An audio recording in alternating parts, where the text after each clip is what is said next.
Today's journey that we're going to go on is about Makuahine, or mothers, and it's not just about mothers though, and we'll come to that within the lesson itself. But we're going to start off today's talk with a chant, and the chant is called Ehomai, and Ehomai is a chant often done before the halau start their hula for the day, and within this chant they pray for knowledge, they pray for inspiration, they pray for openness to understanding and accepting and absorbing this knowledge. And it's written by Auntie Edith Kanakaole on the Big Island.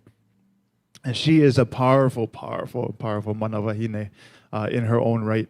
And the Ike, the knowledge that she's able to share with all of us to this day is vital to our Hawaiian people. And within this chant is just a simple chant in English. It says, "Grant us the knowledge from above concerning the hidden wisdom of songs." Ehomai, grant us these things. And you repeat that 3 times within this chant. And it's a oli that is commonly used at the start of events nowadays and small gatherings to focus the group's energy, to ultimately carry out the kuleana, the responsibility that should be taken by them, that should be undertaken by them. And it is recommended that haumana, or students, use this chant to help them seek knowledge and clear their minds of any negativity. And so I'd like to call up my daughter, Rain, and also call back Mahiai to come and help me with this chant, Ehomai. Mahiai. Hui. That's also Hawaiian, Hui. So we're gonna share this chant with you. So given what I just said, close your eyes and feel everything around you. Get ready to soak in what's going to be shared today. Get ready to make it a part of you if it's not already a part of you, or to reawaken that part of you. And this is Ehomai. Ehomai kai ke mai luna mai he. Ona mea huna no e au ona mele e. Ehomai, Ehomai, Ehomai, Ehomai kai ke mai luna mai e. Ona mea huna no e au ona mele e. Ehomai, Ehomai, Ehomai, Ehomai kai ke mai luna mai e. Ona mea huna no e au ona mele e. Ehomai, Ehomai, Ehomai.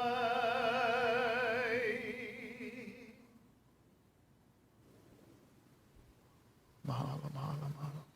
Thank you.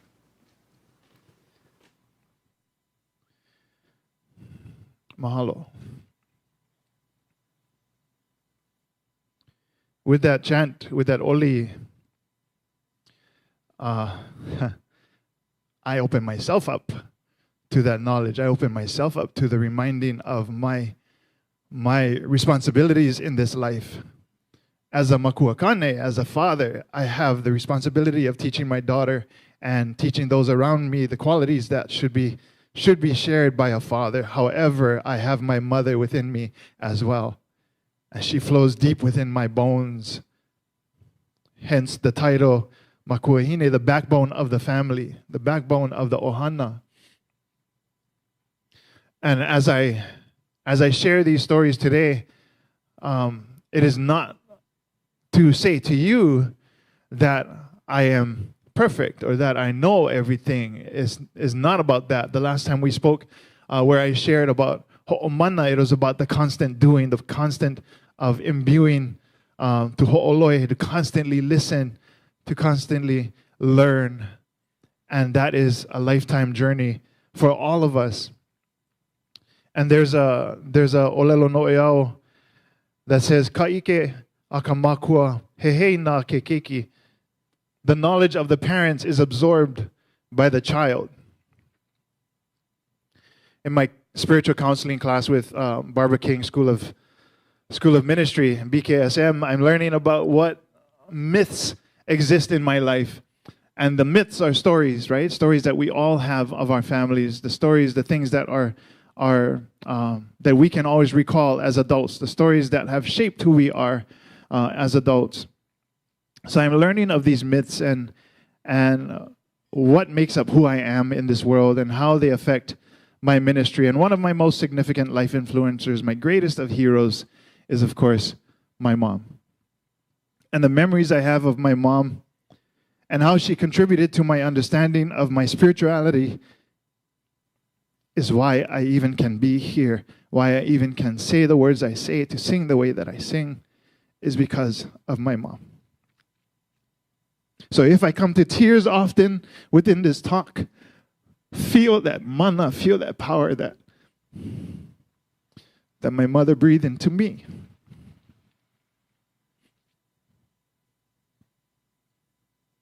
She was my Makuahine, my woman of power, my woman of spiritual power, to the core. She continues now being this same Makuahine, but not in the physical life anymore, but rather in the spiritual. And still my guide, now my aumakua. She is now my spiritual family guide.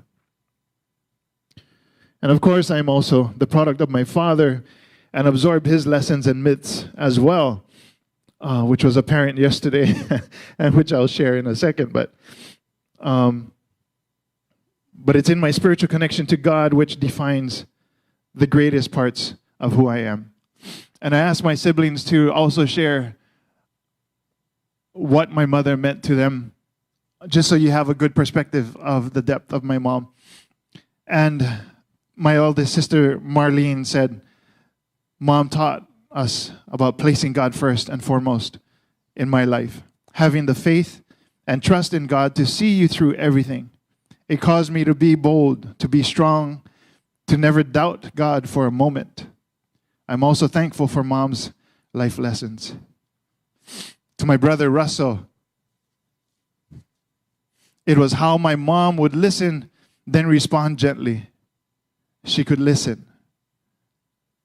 And the whole time she was listening, I guarantee you she was praying. So she would listen and then respond gently and give thoughtful and prayerful advice. To my sister Maylene, Mom was always able to explain clearly her interpretation of the Bible and how it applied to our lives. Also through our devotions, our songs, and daily bread readings, she shared God's love. To my sister Melanie, she is unconditional love. L, life that was lived each day for God. O, optimistic in every step of the way. V, the values and virtues. Values, the principles of behavior that helped us to make decisions in life. While virtues are qualities that are good and desirable that we sought after. The E, to be eternally grateful. To me, my mother was my refuge. She was my strength, my hope, my mentor. She shared with me so much that power of God within prayer, within the silence, within my quiet times, to know that God was always there with me. These lessons of my mother were quite powerful and impressing upon my young life. She taught me most of all to have a relationship with God. Not to necessarily name or become a part of any dogmatic teaching, but to know that the relationship I had with this entity was far more powerful than any definition that man could give God. And the early Middle Eastern texts from the Aramaic, they couldn't even name God. It was only by acronyms. Yahweh, right? YHWH. They couldn't even say Elohim. They couldn't say that because God was so much more than a name, and if we named it, we would have confined it within that name. Hence, religion and religious dogma today is what it does. And above all else, she taught all of this with love. So yesterday, where I share my father's myth as it applies to my life, yesterday I had a wedding to do in Lanikai, and this was in the afternoon. And my day didn't start there. My day started at 3 o'clock in the morning, where I had to wake up and be in class at 4 a.m. because the school that I'm taking these lessons from is in Atlanta. And so 6 hours ahead. So 4 o'clock was my first class, 6 o'clock my second class. After that, I slept for a little bit, woke up and went to voice lessons. I had about 5 voice lessons yesterday. Went home, prepared for the wedding, and then we went to the wedding. So granted, all of this time had already passed in my day. And as much as I'd like to say that I was connected to my mother's myths at this time, by this point, I was not. I was connected to my father's. And I was a little bit more on edge about things in discussions that we had on our way to Kailua. I was getting a little heated within the discussion. When we got to Lanikai, my wife, Kim, was dropping me off to the wedding. And as I pulled to the side, I didn't pull all the way off the road because nobody was behind me, and she was just dropping me off. So I pulled where the right wheels were off the road. And this woman who was walking her dog passed. She turned around. She walked somewhere. She turned around again, and then she decided to come back to me. And I already knew what was going to happen. I stepped out of my car, and she just said, "Do you know that your car is 90% on the road?" I said, "Do you know that my wife is dropping me off here for a function? Do you know that?" And she was like, "No, I'm just trying to help you." I said, "No, you don't know, so don't assume what's happening. So go on your way. Have a nice day." And I didn't say have a nice day. I said it a little bit meaner. And she was like, "Well, I was just trying to help you." And she walked off and went to the beach. And I was so angry about the situation. And I said goodbye. I went to my photographer who was waiting for me. And then a homeowner who was right there, she had just come home from her walk. And she said, "Hi, how's everybody doing?" I was like, okay. Exactly like that. And she was like, "Oh, just okay. What's happening?" And I was like, "Well, I just got into it with one of your neighbors over here." And she was like, "Look, it's a beautiful day." And I had to pause. I had to stop, and I had to remember who I was. I had to remember of this love and beauty that resides within me that is my job to share with everyone that I meet, including the lady, whose name is Judy, by the way.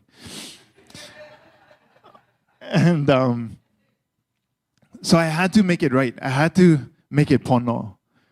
And so I went and I sought her out on the beach. And so I'm looking for her on the beach, then I see her to the right, and she's talking to her friends. And as soon as I come to the beach, they're all sitting down and they all turn around.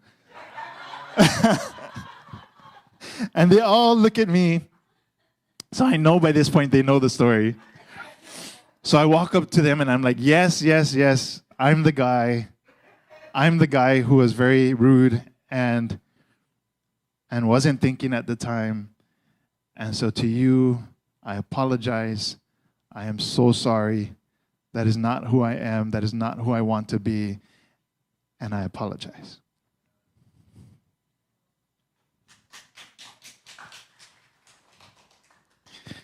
And she stood there stunned because I did that. Her friends sat there stunned because they had never experienced something like that before. This woman was angry with me. Her friends now were angry with me. I had to face it. I had to accept it. That whatever their perception is of me right now, I have to do my best to change it. And the only way I can change it is with love, with admitting that I was wrong, with coming to her and laying it before her and saying, "I am sorry." And she said, "Nobody ever did that to me before. Nobody ever shared that love with me before." And I said, "Can I hug you?" And she was like, "Absolutely." And we hugged. And I felt that healing. I felt that connection in that moment. And my brokenness was healed. at that moment. And I was able to do the wedding without any animosity, without any feeling of anger. I was free to allow the love that I had to share within this wedding to be flowing. Had that not happened, had I not said I'm sorry, had I not asked her for forgiveness, I wouldn't be able to stand here and share with you what I needed to share today. Because it wouldn't have been my truth. I would have been telling you about love and what my mother instilled in me, and yet the day before I would have disregarded that love and those messages as well. And I couldn't allow that to happen. I couldn't allow myself to be put in that definition, and I do not want to be defined by that event yesterday. That was my mother's ike, her knowledge, her love infused in me over the years that I was able to share in a moment of coming to my senses and realizing that my argument had no basis that I was having with my wife. My discussion had no basis, yet it was my frustrations talking. I took it out on the woman. That didn't have any basis. And I stopped myself and had to regroup and had to realign myself with this love, with my mother's message. So it was a powerful day yesterday. It wasn't an intention, of course, but now I can use it. And so yesterday we ended up staying there after the wedding, and my wife and daughter came to the beach as well, and we all sat down with Judy, and we talked story for a while, just shared a little bit about their lives. And now I have a friend in Lanikai. Her dog's name is Sadie. Her friend's dog's name was Bella. And you know, so when I am there again, I'll look for her. Every time I'll look for her, and I'll try and reconnect with her every time that I am there. So today I dive deep into this idea of motherhood, and I have to say that last month my message was on ho'o mana, or that power, spiritual power that we imbue, ho'o, to imbue, mana, the spiritual power. Today we look at ho'o mana'o, or to remember, how we remember, and then ho'ike, to share that knowledge. But this is all from the feminine side. So if we'll go through the metaphysics of what this all means. So although it's a talk about mothers, about the feminine side, this isn't to say that this is only for the women, because men, we are also that. We are not separated from that feminine. We are both masculine and feminine. And I've understood this from a young age, and I could never, although I am male, I never associated myself with only a male mindset. It's always been in fact, I would closely associate myself more with the feminine mindset. So it's not about gender at all. So in metaphysics, if we dive in, Adam represents wisdom, and Eve represents emotion. Eve, according to the Metaphysical Bible Dictionary, is described as such: love or feeling in individual consciousness. The I am, wisdom, puts feeling into what it thinks, and so Eve, feeling, becomes the mother of all living. Feeling is spirit, which quickens. Woman symbolizes the soul region of man and is the mother principle of God in expression. Let me read that again. Woman symbolizes the soul region of man and is the mother principle of God in expression. Back of the woman, feeling, is the mother essence of God. Sorry.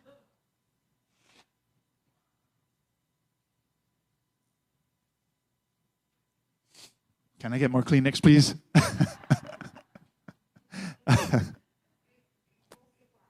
Oh, thank you. I'll leave that right there.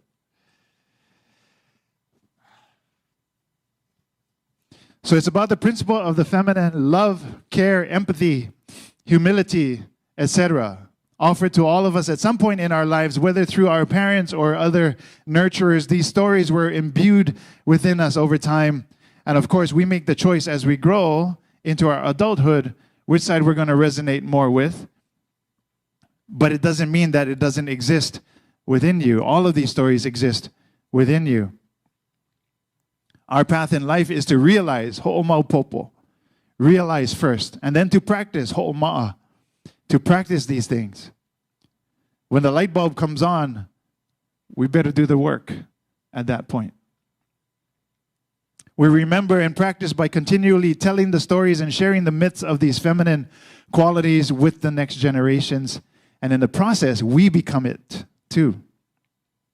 In the process, as we strive, ho'oikaika, to be better in our lifetime, we also leave that trail of striving to be better to everyone around us as well.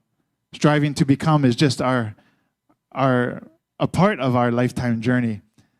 And we're always striving, even if you think you're not. You're striving for something, either the good qualities or the bad qualities. You're striving for something. So make it good. Choose these incredible feminine attributes that we seek after, that we nurture, that we start to cultivate, because it ultimately becomes who we are as adults. Had I not been imbued with my mother's spirit, with her ike, her knowledge, I would not have known how to deal with the situation yesterday. I would not have come back to that realization that I was the one who was wrong and not her. I would not. I would have just maintained my anger and told the story from my own viewpoint, and that wasn't the truth of the story. In Change We Must, Nana Viri, which is a beautiful book, and I always use her in my talks because it's so powerful. In Change We Must, Nana Viri speaks of the lessons her mother taught her. Listen, you will find that the trees talk, the ocean talks, the rocks talk. Be quiet. Silence always allows you to tap the source of your being, the still, all-knowing center. Have reverence for all of life. When you ask permission from nature and give things for its bounty, you are acknowledging spirit in all things and practicing a reverence for life. And then ho'oponopono, make things right. Process of putting things right with the whole person in order to move forward in life without guilt, regret, or shame. And this was just a few of the things that her mother taught her. Her mother didn't speak English, only Hawaiian. And so everything was taught in the Hawaiian way, in that way where the door was always open to people who were passing by to come in, eat dinner, sit down, talk story. You know, you can eat and just go, but my door is always open. And that was the Hawaiian way. And so all of that put together, I am expressing to you that if you don't know, if you don't know yourself to be in touch with that part of you, and women is the same thing, right? You may be more in touch with the masculine side as opposed to the feminine qualities. So find where you are. Each of us have to find that place of where we are and find that balance and be able to choose, to be able to allow those qualities that are going to affect our families, our community around us, the state, the world. I'm always thinking of how I can share aloha with the world. Every time I do a show in Waikiki, it's about sharing that aloha and making sure that they know that this is how they share aloha wherever they go throughout the world. So hopefully it does reach the other states and nations who come to see our luau in Waikiki. So every time I've done a few memorial services lately, like 3 in the past month. And they were women. And so when I share in these memorials, I process the story of the person who has passed, and I create poems and to kind of reflect the person's life. Not so much the deeds that she did over that time or he did over that time, but their life, their essence that they share. So this is one of the poems that I wrote recently.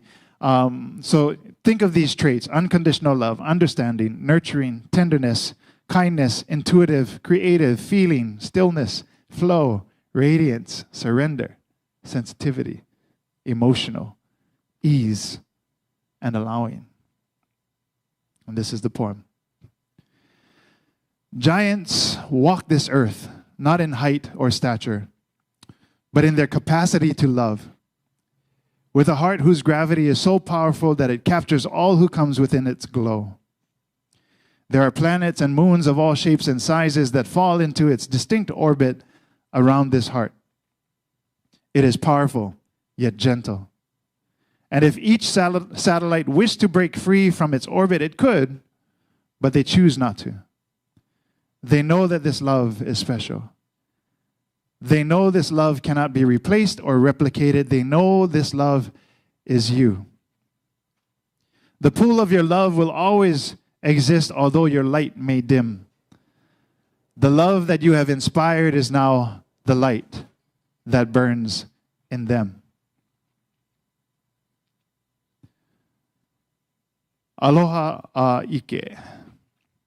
Love and knowledge, feminine and masculine, Adam and Eve. It is being absorbed into us at every moment in my childhood.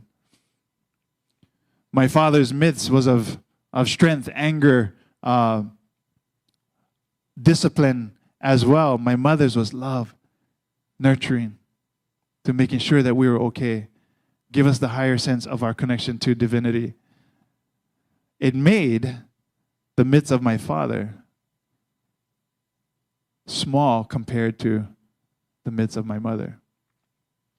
And luckily, all five of us gravitated to that side. My father, I love my father, of course.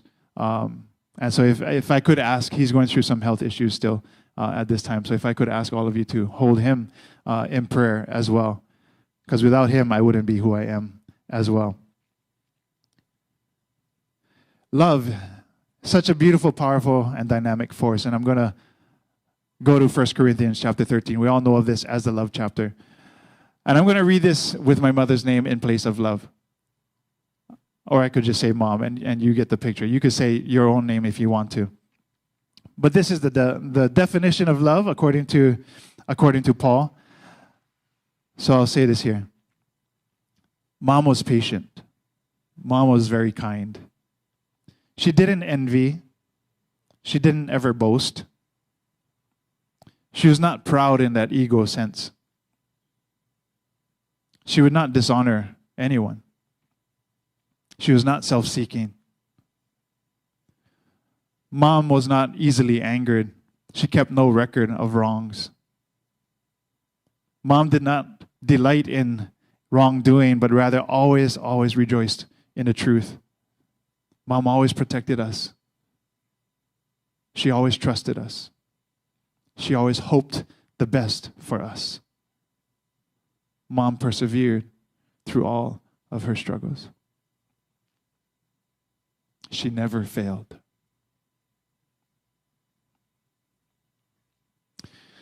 There's a Oli Mahalo that I'm going to sing right now, and it's in English. It says, the makaloa mat has been unfurled in love. Food was shared, we share. The great breath that has been exchanged, honored and adorned is the lehua from zenith to horizon. Gratitude and thanks to our akua, gratitude, thanks and love to our ancestors. Gratitude, admiration, thanks and love to all who are present, both seen and unseen.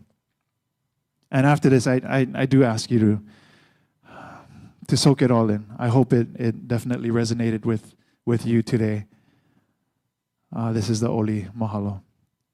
Uhola ia ka makaloala, pu'ai ke alohala, kukai ia ka haloala, pavehi mai nā lehua, mai ka ho'oku ia ka halavaila, mahalo e nā akua, mahalo e nā kupunala ea, mahalo e ke alohala. Mahalo ke alohala. Mahalo, mahalo, mahalo.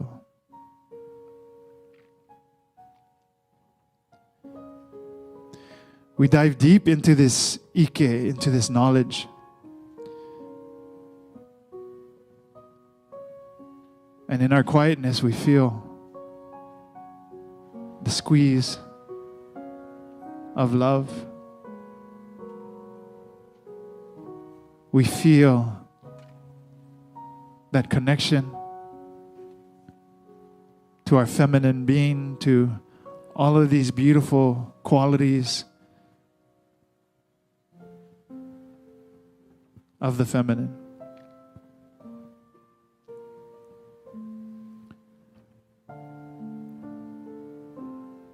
And within our coming together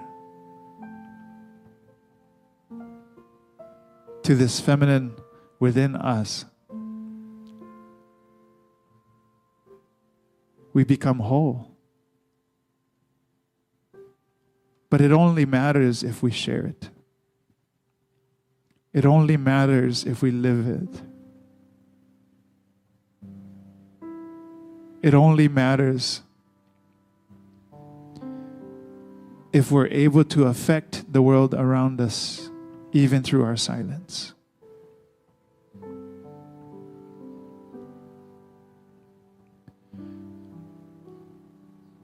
These things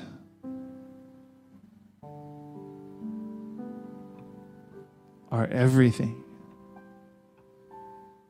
Everything. I cannot be one without the other.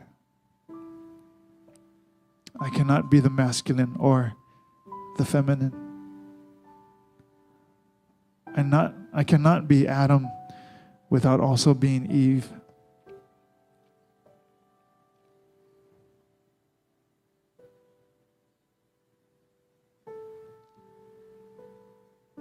I embrace it.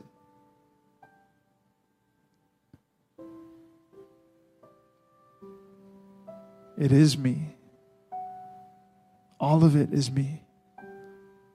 You are me.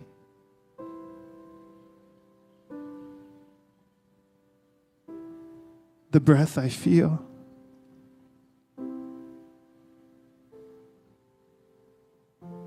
The sound of the birds. Alethea playing the piano is all me.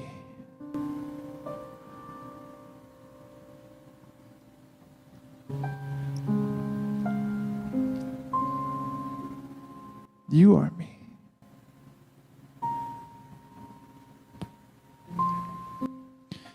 This is the truth. There is no separation between any of us. There is no separation.